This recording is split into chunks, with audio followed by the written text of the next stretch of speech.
night market. Yan, tingin tayo sa night market.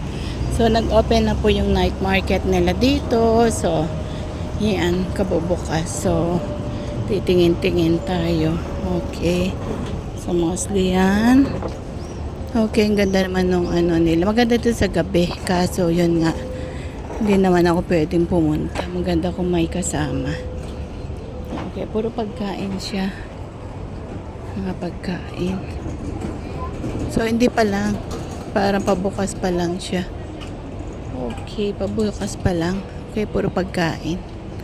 Ganda dito. Okay, so, hindi muna tayo.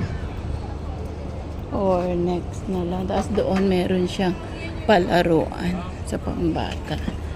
Mga bilihin dito. Okay. Sa tag 25, 20 dirham single mga bedsheet. Okay, so yan. Yan, nakapunta tayo night market. Nag-open pa lang sila. So, bye for now.